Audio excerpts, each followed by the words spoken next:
بسم اللہ الرحمن الرحیم، اللہم صلی علی محمد وعلی آل محمد۔ میرے دوستو، ایک عظیم شخصیت کا تعارف لے کے آپ کے سامنے حاضر ہوا ہوں، سید ابو العلا مودودی رحمۃ اللہ علیہ۔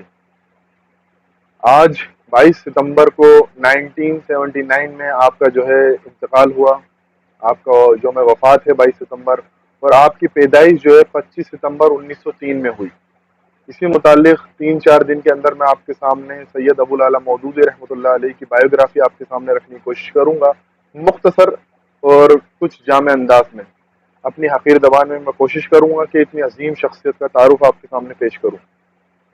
بلا تاخیر کے سب سے پہلے میں آپ کے سامنے ان کا خاندانی جو ہے پس منظر آپ کے سامنے واضح کر دوں، پھر انشاءاللہ کچھ باتیں نیکسٹ ویڈیو میں ہم کریں گے۔ آپ کا خاندان جو ہے نا حضرت علی رضی اللہ تعالی عنہ سے مل جاتا ہے، جا کے اگر آپ سلسلہ نسب دیکھیں گے تو حضرت علی رضی اللہ تعالیٰ عنہ سے مل جاتا ہے، اور حضرت علی اور حضرت فاطمہ رضی اللہ تعالیٰ عنہ کے جو صاحبزادے تھے حضرت حسین رضی اللہ تعالیٰ عنہ، ان سے ان کا سلسلہ نسب جا کے ملتا ہے۔ آپ جو ہے حسین رضی اللہ تعالیٰ عنہ سے آپ کا سلسلہ نسب ملنے کی وجہ سے آپ کو حسینی بھی کہا جاتا ہے، اور آپ نے ایک جامع کتاب بھی تصنیف کری، خلافت و ملوکیت، اس وجہ سے بھی آپ کو حسینی کہا گیا۔ آپ جو ہے سید اس لیے آپ کو کہا جاتا تھا کہ آپ جو ہے سادات میں سے ہیں، اس لیے آپ کے نام کے آگے سید لگتا تھا۔ انہی کے جو ہے خاندان کے ایک شخص ابو یوسف، جن کا اصل نام یعقوب تھا، وہ افغانستان میں آ کے آباد ہو گئے۔ انہی کے حضرت علی رضی اللہ تعالیٰ عنہ کے نسب میں سے ایک شخص ابو یوسف نام کے تھے، وہ ان کا جو کنیت تھی وہ ابو یوسف تھی، اور اصل نام جو تھا وہ یعقوب تھا۔ یہ افغانستان کے ایک چشت علاقے میں جا کے آباد ہو گئے۔ اصل میں یہ تو زیادہ مشہور نہیں ہوئے ابو یوسف، لیکن ان کے بیٹے جو تھے نا وہ بہت مشہور ہوئے۔ ان کے بیٹے کا نام تھا قطب الدین مودودی۔ اصل میں ان بہت مشہور ہوئے، ان کو کہا خواجہ معین الدین، خواجہ قطب الدین مودودی کے نام سے مشہور ہوئے۔ ان کے ہی حضرت جو ہے علی رضی اللہ تعالیٰ عنہ کے خاندان کے تھے یہ خواجہ۔ ان کی اگر آپ شخصیت کا اندازہ لگائیں خواجہ قطب الدین مودودی کے تعلق سے، تو آپ دیکھیں خواجہ معین الدین چشتی رحمۃ اللہ علیہ اجمیری جو تھے وہ بھی ان کے شاگرد تھے۔ چشت علاقے میں تو اس لیے خواجہ معین الدین چشتی ان کے نام کے آگے لگتا ہے۔ پھر یہ بیٹے تو ان کے بہت مشہور ہوئے، انہی کے نسل کے ایک شخص جن کا نام بھی ابو العلا مودودی تھا، یہ دلی میں جا کے تقریباً 1483 کے اندر سکندر لودھی جو تھا اس کی دور سلطنت کے اندر دلی میں جا کے آئیے آباد ہو گئے۔ کون؟ ابو العلا مودودی، جو کہ مولانا مودودی کے جد امجد نے آپ کہہ سکتے ہیں، انہی کے نسل کے اوپر کے آتے۔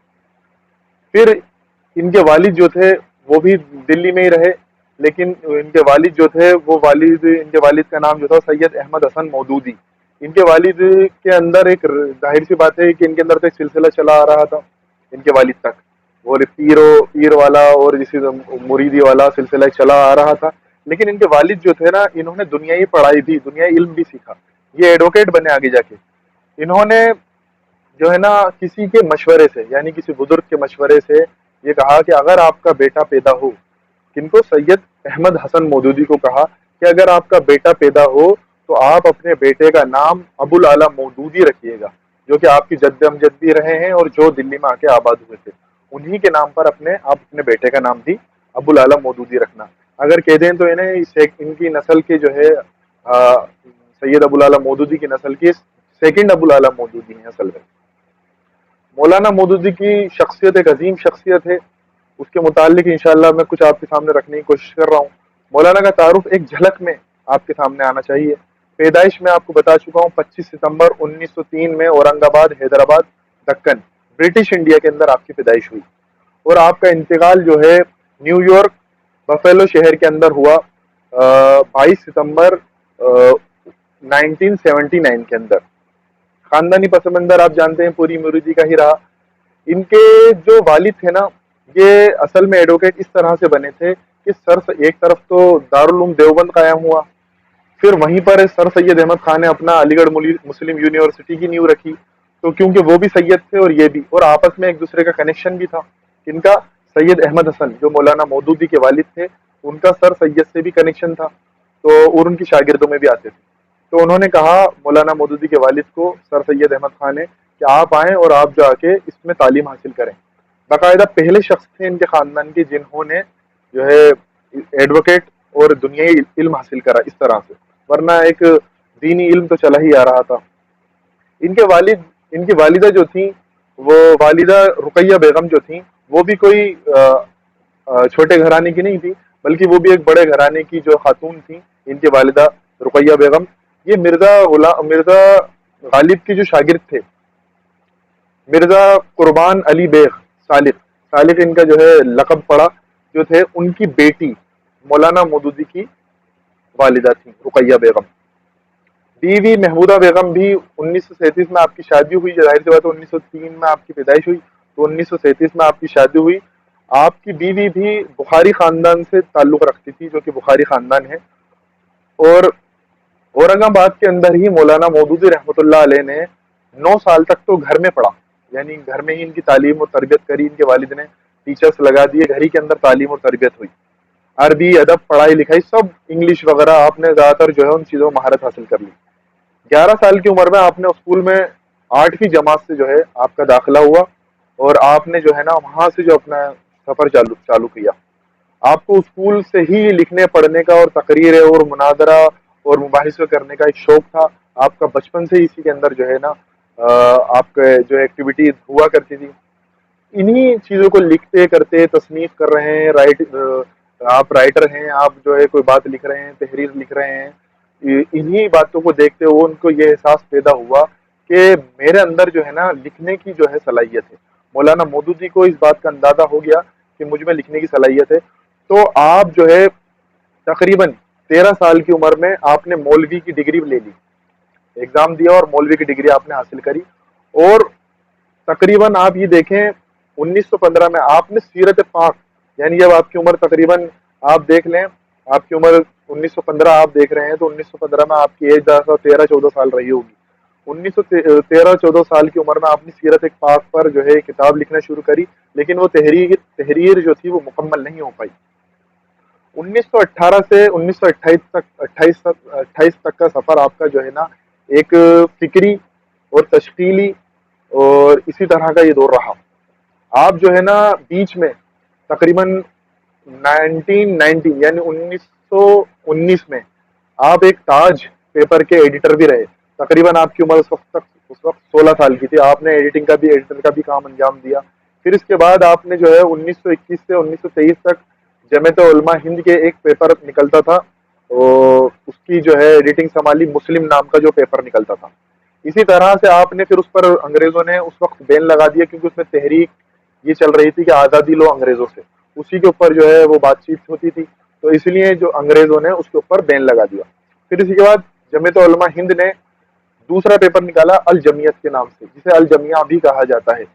اس پیپر کو نکالا، اس کے ایڈیٹر بھی مولانا مودودی رحمۃ اللہ علیہ بنے، اور آپ نے 1928 تک اس کی ایڈیٹنگ کی جو ہے ذمہ داری سنبھالی۔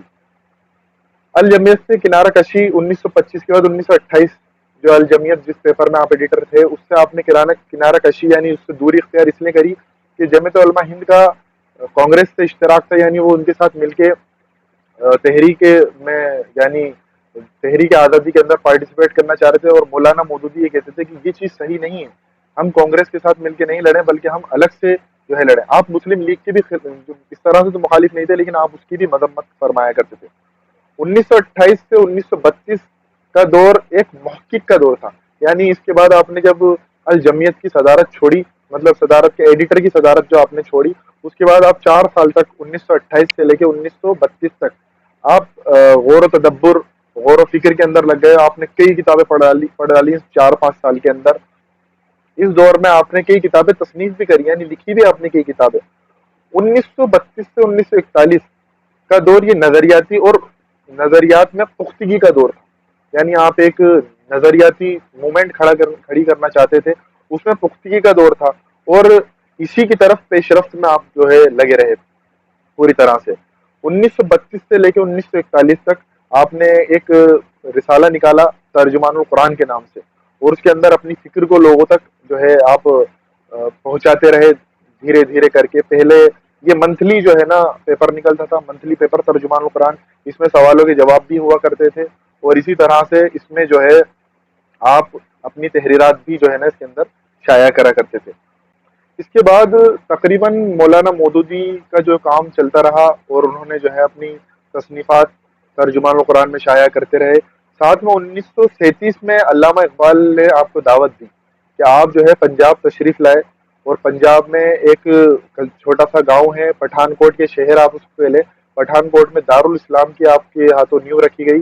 لیکن 1938 میں یہ کام شروع ہوا، اس کی تعمیر وغیرہ شروع ہوئی دارالاسلام کی۔ تو ہوا یہ کہ اسی دور کے اندر علامہ اقبال کی 1938 میں آپ کی یہ وفات ہو گئی۔ لیکن آپ نے اپنا کام جیسے بھی ہوا کوشش کری کہ جاری رکھا۔ اس اب تک جو میں نے آپ کے سامنے موٹا موٹا پس منظر آپ کے سامنے مولانا مودودی کا بیان کر دیا ہے، انشاءاللہ اس کے بعد آگے کی ویڈیو میں آپ کے سامنے کل پیش کرنے کی کوشش کروں گا۔ اللہ تبارک و تعالیٰ سے دعا ہے کہ وہ کہنے سننے کے ساتھ ساتھ عمل کرنے کی توفیق عطا فرمائے۔ وآخر دعوانا ان الحمد للہ رب العالمین۔